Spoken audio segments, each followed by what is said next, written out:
नमस्कार आप सभी को and welcome to cook and serve with Asha Deepa. आज मैं आप लोगों को हमारी अम्मा जी द्वारा बनाई गई नान खटाई की रेसिपी बताने जा रही हूँ। 90 की उम्र में ये इतनी शानदार मिठाई और कई तरह के पकवान बनाती हैं। आज ही बनाने जा रही हैं नान खटाई। तो चलिए देखते हैं कि ये नान खटाई बनाती कैसे हैं। बड़ी डिमांड में रहती है इनकी नान खटाई। मेरे साथ साथ आप भी ध्यान से देखिए और सुनिए। 2 कटोरी मैदा। हाँ, 2 कटोरी मैदा।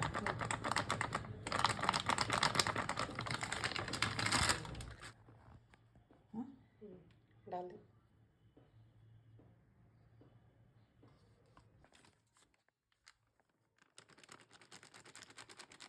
इसी कटोरी से बेसन कितना लोगे आप अम्मा? 1 कटोरी। और मेज़रमेंट का बाउल या कप जो भी ले वो एक ही होना चाहिए। यानी जिस कटोरी से मैदा लिए उसी कटोरी से हमें बेसन, शक्कर या घी सब लेना है। पीसी चीनी कितना लेंगे अम्मा? 1 कटोरी। अच्छा, 2 कटोरी मैदा, 1 कटोरी बेसन और 1 कटोरी पीसी चीनी।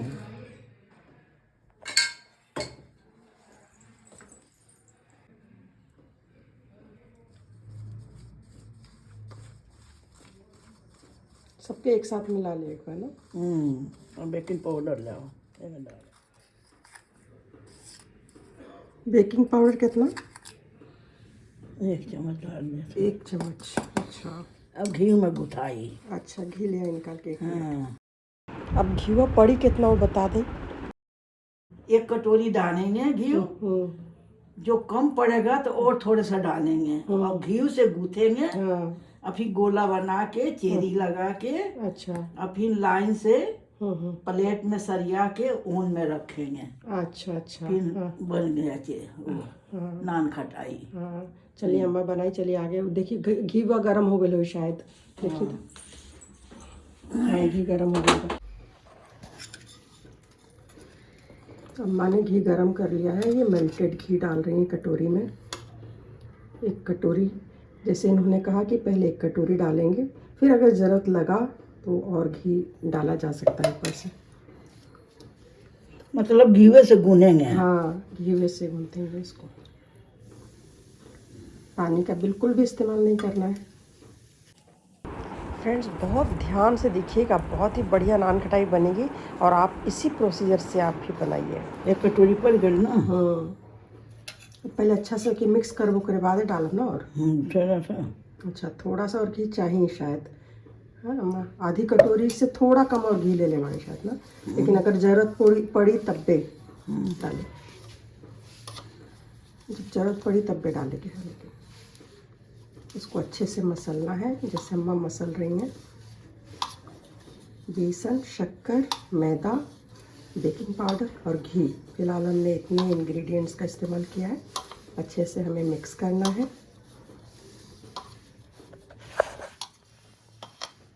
अच्छा, मतलब घी इतना हो कि इसमें गोला बनने लगे, गूंथ जाए और गोला भी बनने लगे।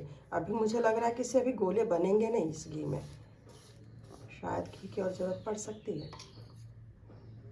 और घी थोड़ा सा डाल रही हैं, मतलब 1/4 कटोरी और उन्होंने ऊपर से घी डाला है। जो घी रखा था वो उन्होंने सारा डाल दिया कटोरी का। तो हमारी अम्मा जो है वो अंदाज से ही काम करती हैं, उनके पास कोई मेज़रमेंट नहीं है, लेकिन उनकी नान खटाई बहुत ही ज़बरदस्त बनती है।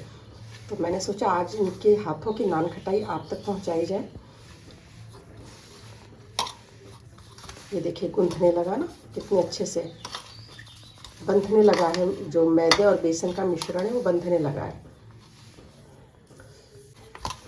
हालांकि वो अंदाज से बनाती हैं, लेकिन कटोरी का मेज़रमेंट मैंने उनको बोला कि वो कटोरी से एक बार मेज़र करके बताएं। तो मैदा और बेसन और बेकिंग पाउडर ये तो उन्होंने मेज़र किया, पर घी कम ज़्यादा हो सकता है।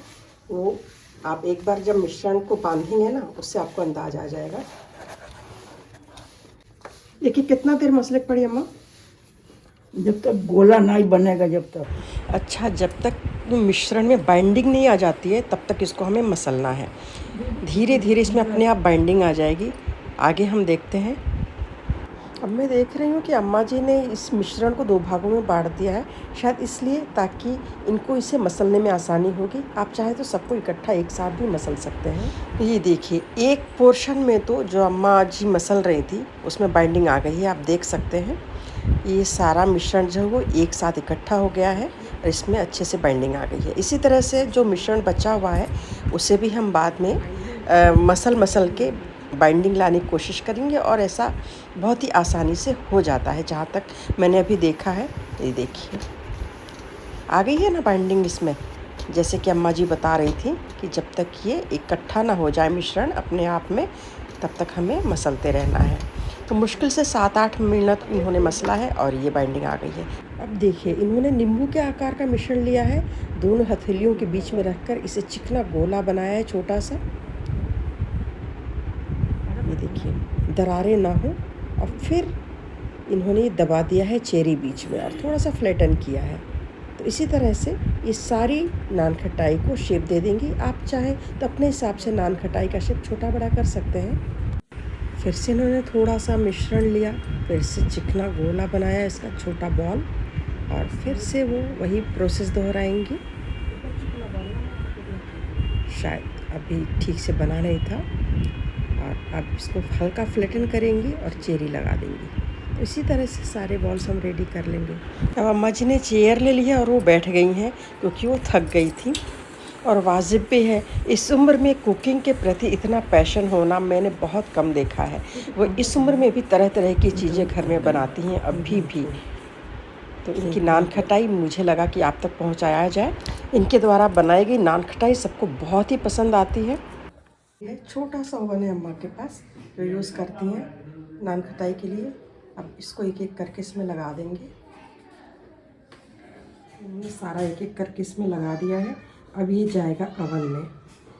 और जब हम नान खटाई को ट्रे में प्लेस करेंगे ना, तो उसमें इस बात का ध्यान रखना है कि देखिए इन्होंने गैप दिया है 2 नान खटाई के बीच में कम से कम 1 इंच का, क्योंकि जब नान खटाई जब बेक होगी ना तो ये साइज़ में बड़ी होंगी और फूलेंगी।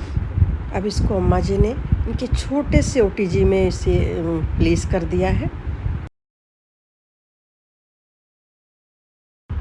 और टेम्परेचर अम्मा जी ने कितना रखा है 180 पे सेट किया है और 5 मिनट हो चुके हैं इसे बेक होते हुए।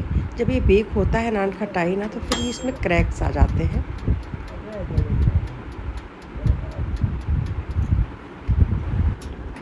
ओहो अम्मा जी, ये तो बन गए, ये तो बड़ी जल्दी ही बन गए। मुश्किल से 5-7 मिनट ही लगे। वाह, क्या इतने कम समय में नान खटाई बन जाती है? शायद टेम्परेचर वेरी करता होगा ओवन टू ओवन शायद। इसलिए फ्रेंड्स, जब आप बनाएं तो नज़र बराबर रखिएगा नान खटाई पे, कहीं जल ना जाए या फिर कच्चे ना रह जाए। ये तो मात्र 7-8 मिनट में बन गए। तो आप भी इस तरह से एक बार नान खटाई ट्राई करिए, मैं भी ट्राई करूँगी। फिर से मिलती हूँ आपसे एक नई रेसिपी के साथ। तब तक के लिए नमस्कार।